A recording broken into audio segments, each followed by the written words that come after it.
Hello! Welcome to another Waiting in the Sky Pokémon Challenge, a monthly series now reaching 5 entries of travels across the regions of the Pokémon world. For this installment, I've tackled Gen 5 and the Unova region. As determined by a spin of the wheel at the end of the last video, today I will be playing through Pokémon Black with only Fire-type Pokémon. So how's this all going down? Well, my rules for this challenge are as follows. 1.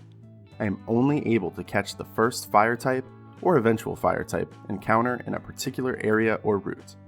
2.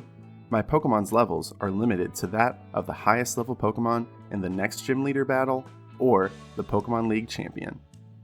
3. No use of items in battle with the exception of held items. And 4. Any Pokemon that faints must be released back into the wild. However, if I lose a battle outright, I do reserve the right to reload a save and try again. Think of this as the best case possible clause that allows me to show you all a successful run as often as possible. While I've adapted a lot of elements of Nuzlocke's, this is far from a strict Nuzlocke. To be honest, I don't have the time, patience, or skills to pull those off. My personal rule set is all about playing Pokemon in a fun, new way, and I'm now referring to it as a Skylock. But now that we're all nice and warmed up, it's time to really turn up the heat. The game begins and we're greeted by Unova's Pokemon professor, Juniper.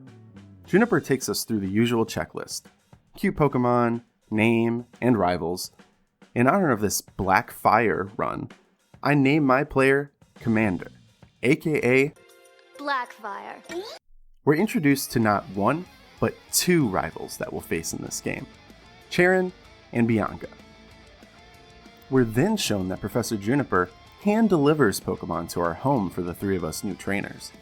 Back in my day, you had to actually move from in front of the TV screen and be willing to risk death by level 2 Pidgey just to catch the attention of the professor, who takes pity on what must be such a stupid kid and decides to give us a Pokemon. But these kids got it too easy. So, anyway, I'm able to choose my Pokemon first, and naturally I choose the Fire-type Tepig, bolstering the proud tradition of fire-fighting type starters for the 3rd generation in a row. We then battle both rivals, with Bianca up first. She starts off with a crit, and things look bleak as we trade tackles back and forth, until Bianca slips and uses Leer. You fell victim to one of the classic blunders! This allows us to take the victory in our first ever battle. My room is absolutely a disaster as Cheren now readies our Pokemon to face off. We outspeed and hit first, in what is sure to be the easiest battle we'll have against Cheren's starter Pokemon all game. Eventually, my tackles prove superior to his, and we defeat Oshawott. This levels Tepig up to 6, and I feel like we've already won. Can I go now? Okay. I guess I'll keep playing. So, after the battle, Cheren and Bianca run off and leave me in the room they created 50 to 67% of the mess in. I don't fully understand fractions. As they get caught by Mom, they offer to clean, but she says, "Chill, it's cool, bro." And we're off to Juniper's lab. When we arrive, she's surprised that we battled already for some reason, but gives us a chance to name our starter. I gave Tepig a great name. Tell them what I named you, buddy. Are you talking to me? Now they're in for it. They call me Mr. Pig! Ah! Mr. Pig has a naughty nature, with increased attack and decreased special defense, and I'm totally on board with this. Some additional dialogue about the Pokedex, jump cut to the 3 of us taking our first steps onto Route 1 together in tandem.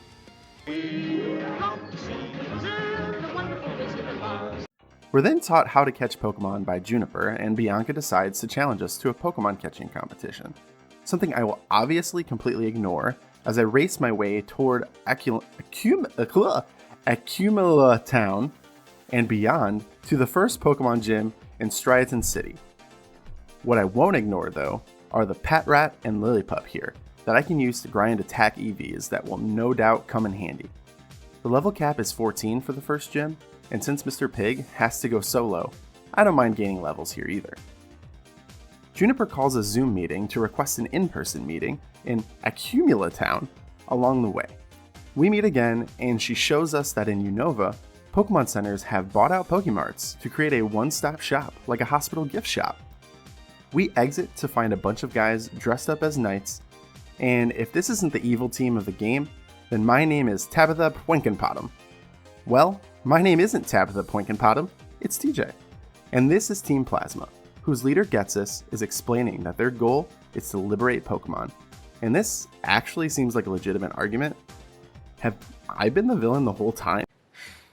I have done nothing wrong, ever, in my life. Next, the guy claiming to be able to hear Pokemon's voices shows up, calls himself N, and challenges us to a battle. But maybe he should change his name to O, short for, "Oh, I've made a mistake," because Mr. Pig and I take down his Purloin in no time, and send him on his way, never to be heard from again, maybe. Someone I do see again is Bianca, who surprises me with a battle as I was passing through Route 2. Fortunately, I had leveled up and had a significant advantage between that and my Fire-type Ember attack against her Snivy. Look at how Snivy crosses its arms though. It's like, really Bianca? Why would you do this? I can also battle Charon in the trainer's school in Striaton. Despite the type disadvantage, I'm able to take the victory here as well, and he rewards me with some Oran Berries. There's 3 potential gym leaders in the first gym. As part of the attempted soft reboot of the series, Game Freak wanted to stress the game mechanics to new players, and so the first gym leader will be either a water, grass, or fire specialist, depending on your starter choice. Since we chose Tepig, we will have to face Cress, the water-type trainer. This creates a hurdle, but thankfully, there's an NPC who will give you the Elemental Monkey that has the advantage against the gym leader. In our case, Pansage. So, with Pansage by our side, this will be a breeze. Too bad Pansage isn't Fire-type and thus completely useless to us.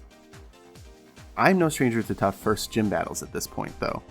So within a couple of tries, I was able to reach this battle.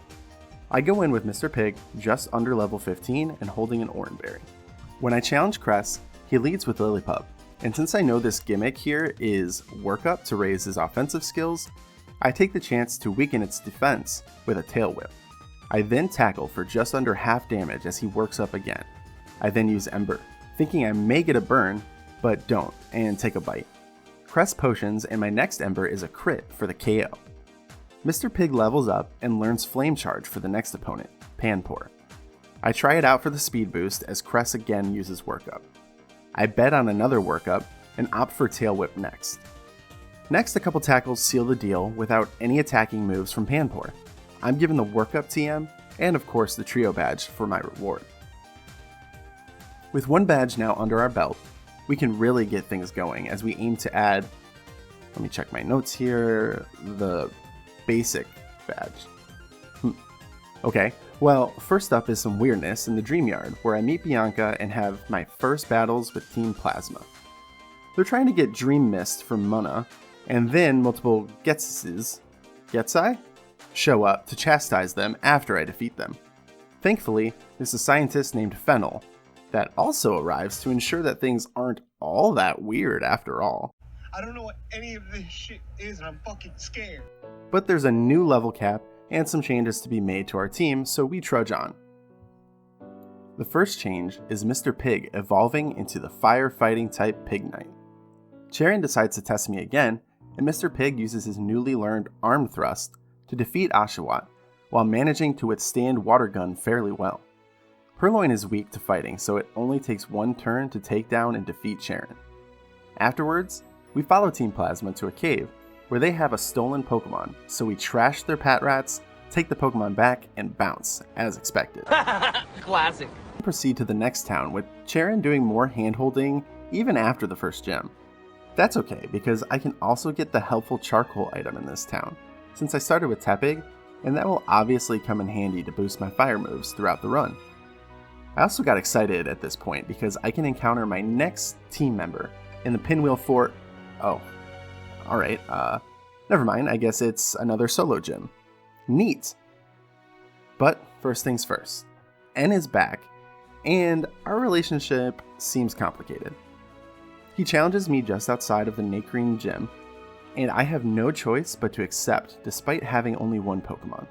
His lead, Pidove, falls to a flame charge, allowing me the benefit of the speed boost. This leads to Timpole out next. Despite another poor matchup, I get another one-turn KO, this time with Arm Thrust. Timber makes the next and final appearance of the match, and he goes down to 2 charcoal-boosted flame charges without doing any damage. I've won, but N makes some troubling comments about needing power to make anyone agree with him. So I can have 100 friends and no one can say no to being my friend. The Nakreen Gym is located through the museum, and you have to go to these bookshelves in a certain order with occasional battles to reach the gym leader Lenora. Lenora is a normal type user, with a Herdier and Watchog on her team. Her gimmick move is Retaliate, which is stab for both and does additional damage after an ally Pokemon has been KO'd, so it's a good one to be aware of.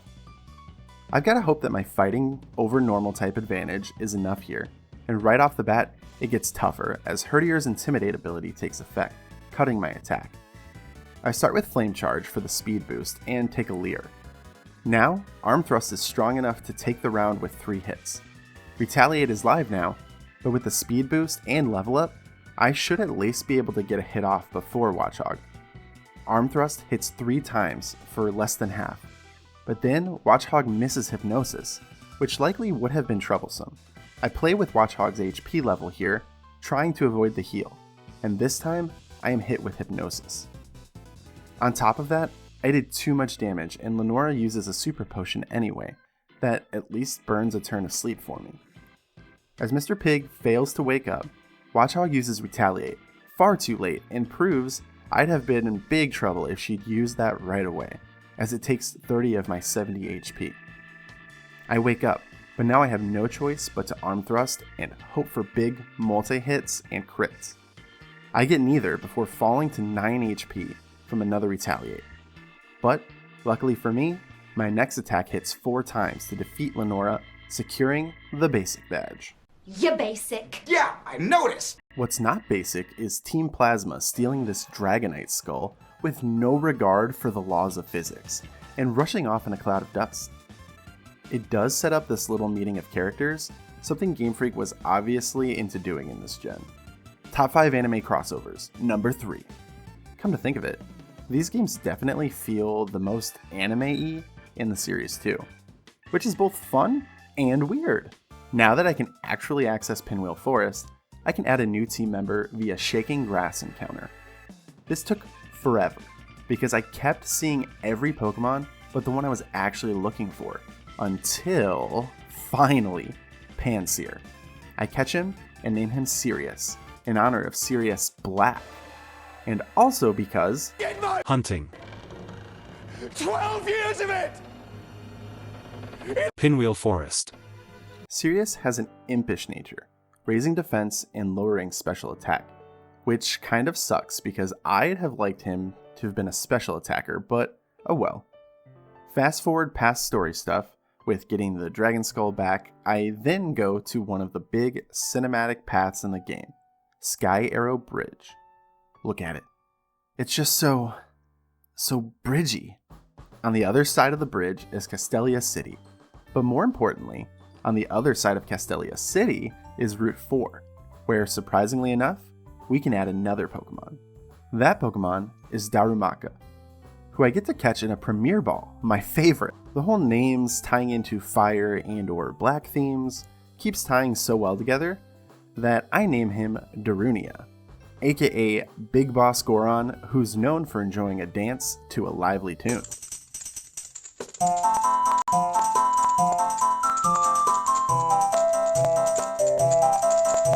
Darunia's bold nature lowers attack and increases defense, and that's a thing I have to deal with now, I guess. But, like his namesake, he does have some nice moves, like Fire Fang and Headbutt. I head to the gym to face Berg, the bug-type gym leader. But there's another Team Plasma digression that's pretty unimportant to this run, so pretend I just waltz right in there. This gym is weird, and the way you push your way through the walls of, I guess, honey, has always given me this kind of vibe.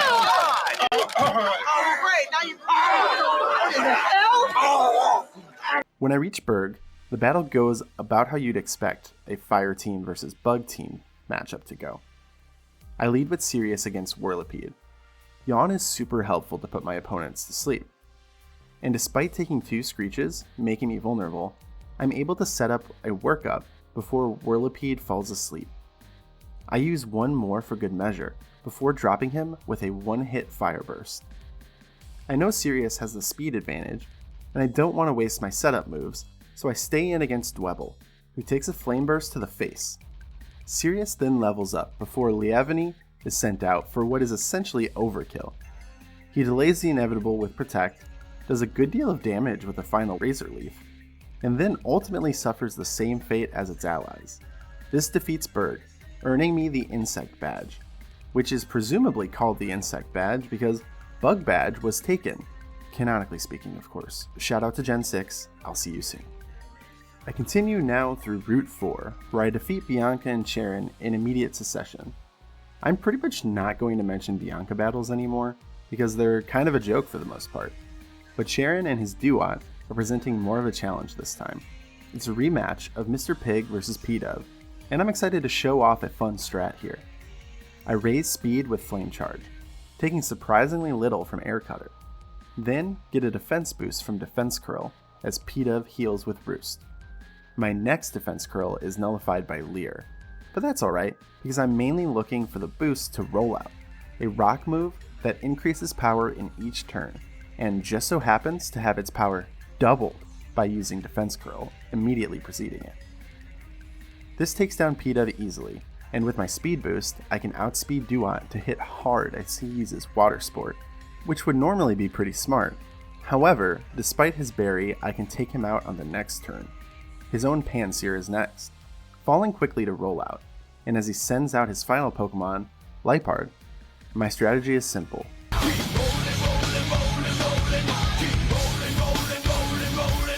Oh, he missed.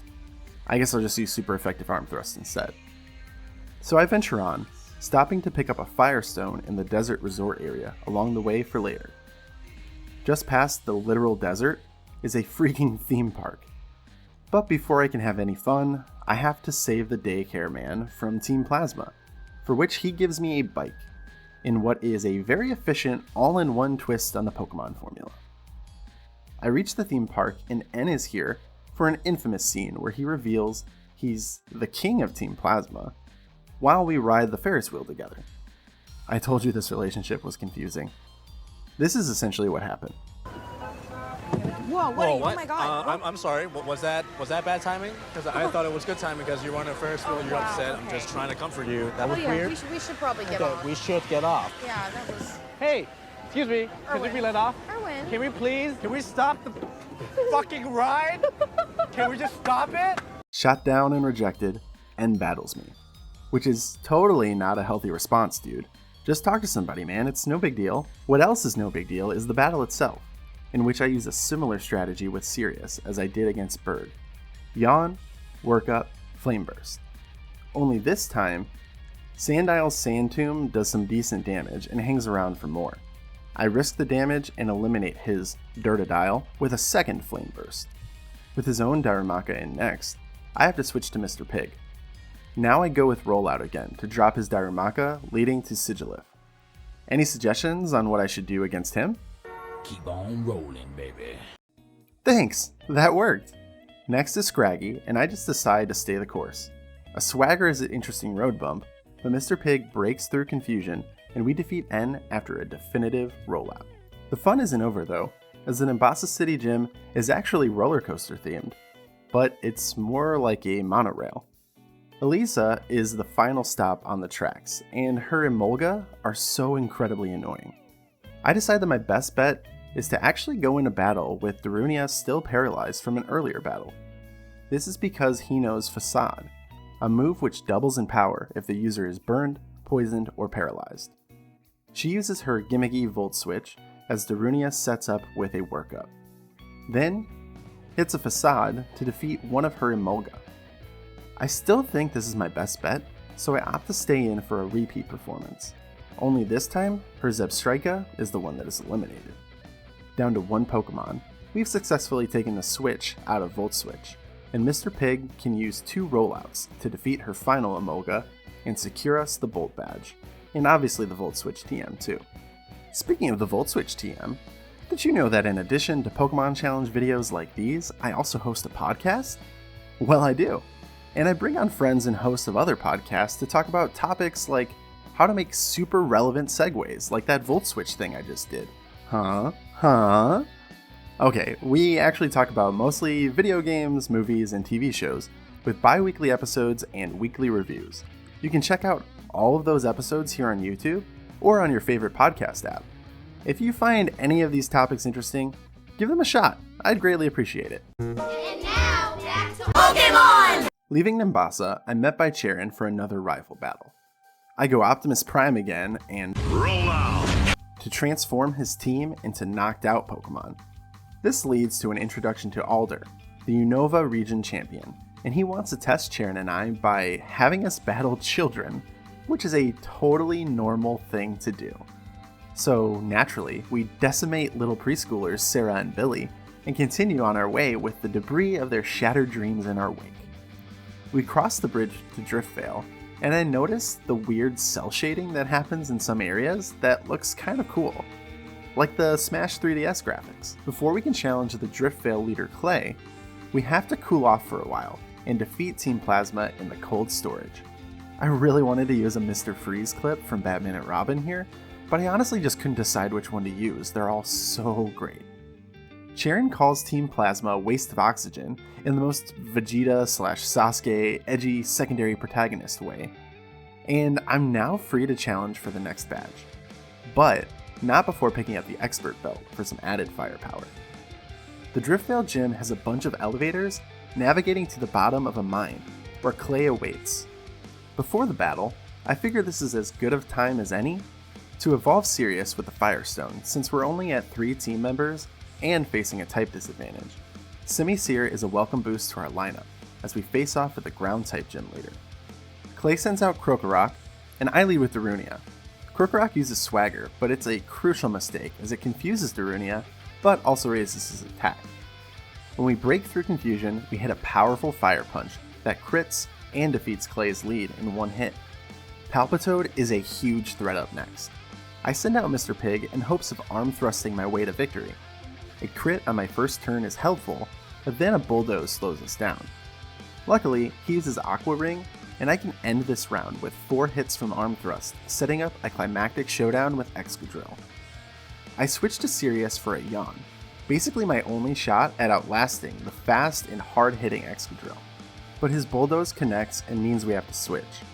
Darunia tanks a slash and deals out some damage with the Rocky Helmet I had equipped. Excadrill falls asleep, and it's a good thing it did because Darunia's first Fire Punch misses as a side effect of Hustle, which raises attack and lowers accuracy. But the next turn, we can connect with this super effective move for victory.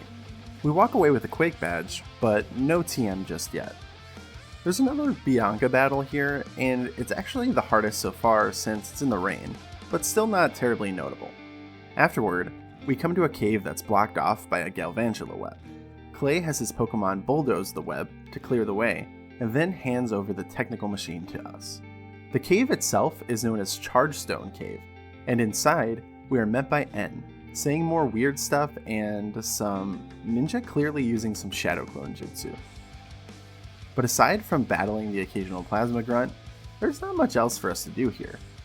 We emerge in Mistralton City and are greeted by a man claiming to be Professor Juniper's dad. But that's not possible because professors don't have dads. They're professors. The awkwardness is interrupted by the gym leader Skyla, who reveals that she's going to deal with an issue at the Celestial Tower. And that so happens to be where our next encounter is, so we tag along. In the tower, we find and catch a Litwick. We name him Meltman. He gives us access to a ghost type with powerful special attacks and Power to melt. Meltman's calm nature gives us a boost to special defense at the expense of attack, which is pretty beneficial. That's not the only challenge to our team though, as while we climb the tower, Darunia reaches level 35 and evolves into Darmanitan, learning Hammer Arm too. At the top of the tower, Skyla asks me to ring the bell, and when I do, I get really hungry for some reason. Afterward, we can head to the airplane hangar that doubles as Skyla's gym, and I still don't know what type she could be specializing in. The child cannons are a fun touch though. Oh, I get it, it's flying type. Well, despite the type disadvantage, I decided I should lead with Mr. Pig, and after Limp Bizkit and Transformers, I don't know that I have another good cutaway to signal this surefire strategy that you've probably already guessed. Oh wait, I got another. To take this gym, we're gonna make like Luda and...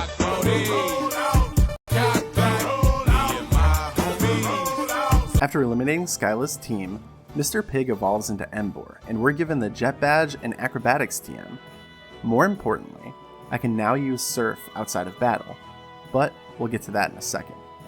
First, there's another showdown with Charon, and I'm not going to BS you here.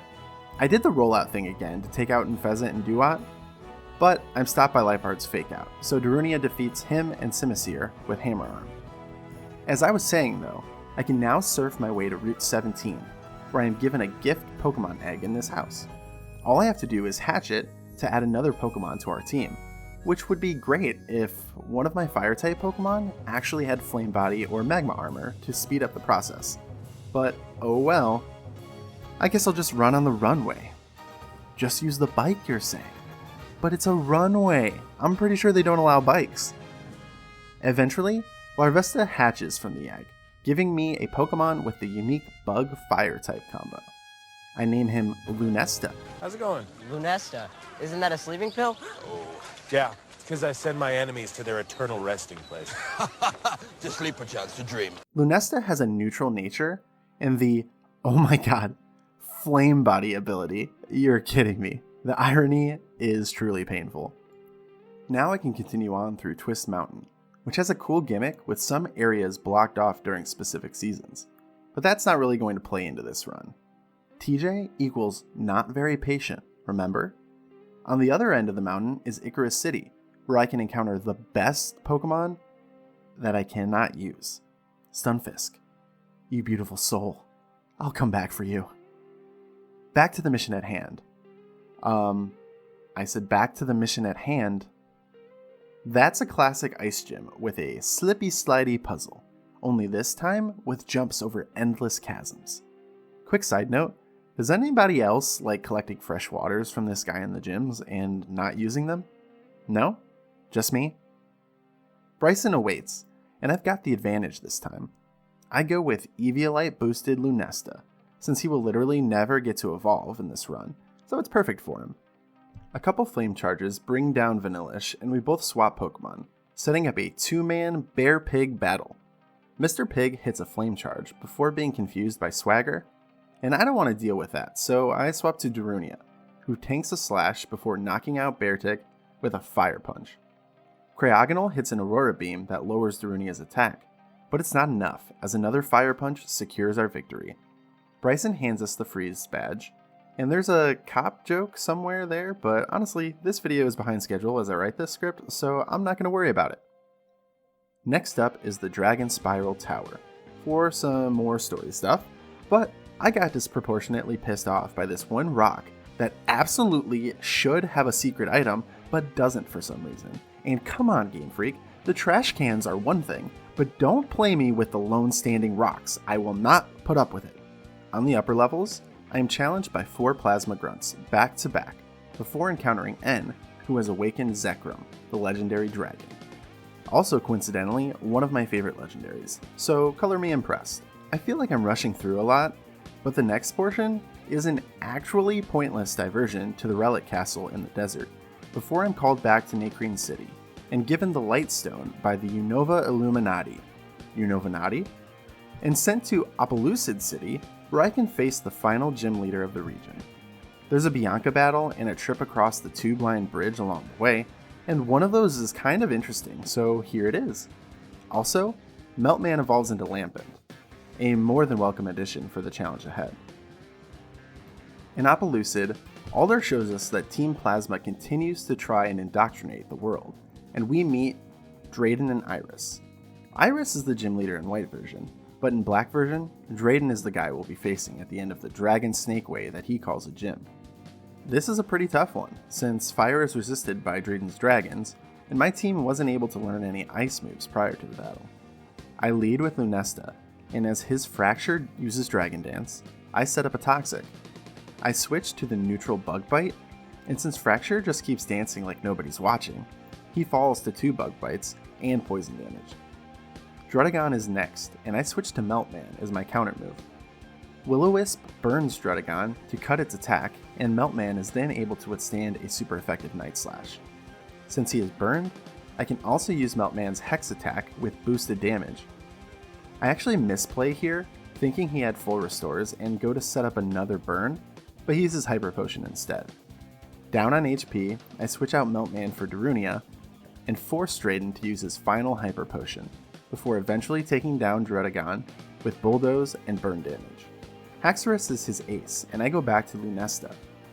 We have a deja vu of Dragon Dance and Toxic that we led the battle with. I pivot to Mr. Pig though this time as he Dragon Dances again.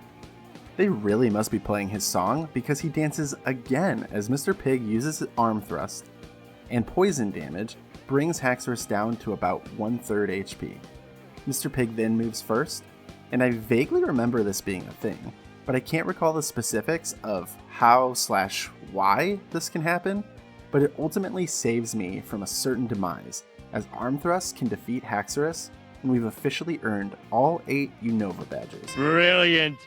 I have absolutely no idea what's going on. Professor Juniper points us toward the Elite Four and gifts us the Master Ball, but there's a final rival battle to be had before we reach the Pokemon League. Charon leads with Unpheasant against Sirius. Flame Burst does roughly 1/3, as we're taunted, and then he uses Detect to avoid our attack. I switch to Bite and get the flinch, allowing Sirius to get the knockout with another Flame Burst. Samurott is up next, and is an obvious threat to sweep our team at this point. This caused a bunch of retries because not only is Samurott a beast, it also has the Leftovers item for HP recovery. I need to counter that, so I switch out Lunesta for Toxic. From here, I don't have many options, but I send out Sirius as Encore has no effect. I figure that getting a flinch or 2 from Bite may be my only chance in this one, so I go for it. No flinch, but he uses Slash for some reason, so I'm still in decent shape, but not good enough for an Aqua Tail, so I switch to Mr. Pig. He takes the Aqua Tail, and Samurott takes some Rocky Helmet damage, in addition to poison. With the poison damage increasing, I just need to switch into Lunesta to tank another Aqua Tail, and that's enough for Samurott to fall. Sadly, there's more, so Liepard comes out, and I send out Darunia, who hits a hard Hammer Arm for the KO, and he stays out against Simisear for a Bulldoze KO, and a final triumph over our rival. Past the 8 gates lies Victory Road, where we can bolster our team with one final team member in the form of Heatmore. I catch it and give her the incredibly clever name Anteater. You know, because it uses its fiery tongue to attack Durant, who is its natural enemy. Heatmore, the Anteater Pokemon, a fire type. It uses its fiery tongue to attack Durant, who is its natural enemy. Anteater has a brave nature, raising attack and lowering speed. My team isn't complete yet though, as I can also use the Dusk Stone I found after battling Sharon to evolve Meltman into Chandelure.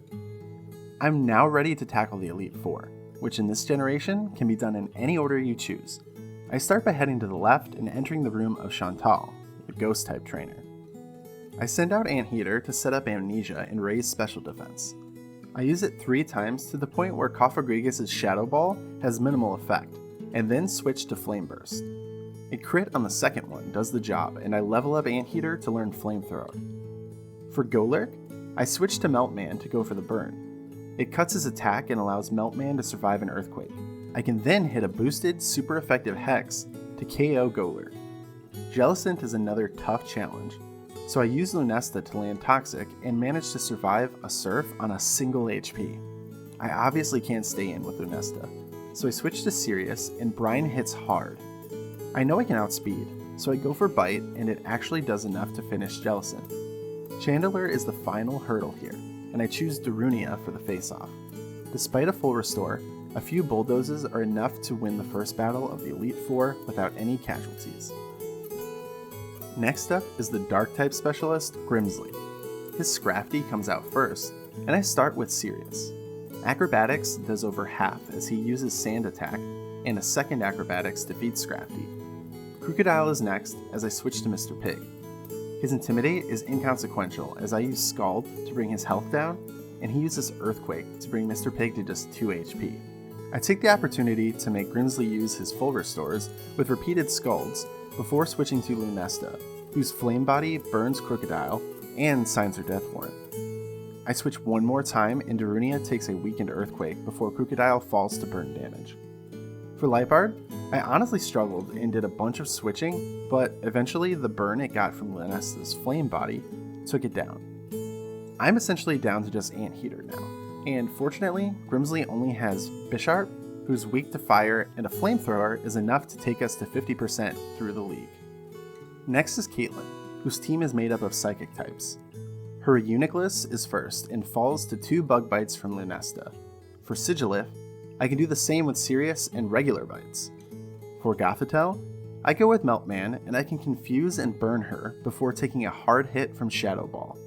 I can outspeed for the KO with Hex, leaving one last Pokemon, Musharna. I send out Anteater and boost my defenses with Amnesia. It's enough to withstand Psychics while I hit back with Bug Bite and then switch to Flamethrower when she uses Reflect, earning me the victory. Marshall is the only one left, and he's got a team of fighting types to take down. For his lead, Throw, I go with Anteater. I use Bug Bite, which hilariously does next to nothing, but fortunately, he misses a Stone Edge. This allows me to use a couple of Flamethrowers to defeat him, while taking damage from only one Stone Edge. He switches to Sawk, and I pivot to Meltman. He does huge damage with Stone Edge, but I'm able to get the burn with Will-O-Wisp to weaken its power. This allows Sirius to take the hits while delivering a knockout blow to Sawk with Acrobatics. For Conkeldurr, I go with Meltman and roll the dice with Confuse Ray. He hits himself, and I follow that up with a Flame Burst that gets a crit, causing Conkeldurr to faint. The final showdown of all the Unova Elite Four is now in place. Mienshao and Mr. Pig. He moves first, and Jump Kick does over half, but Mr. Pig hits Scald and gets the burn, which is exactly what I need. Mr. Pig can now take a weakened Jump Kick and hit back with Flame Charge to win this 4th and final Elite Four matchup. This makes a special elevator accessible that brings me down to a special castle-like area where I can find N and Alder. Alder has been defeated, and my next test is N. But the castle wasn't big enough, so we get this scene of an enormous castle emerging from the ground. What's weird is this is apparently where N grew up, and you can even go hang out in his childhood room that's in like pristine condition.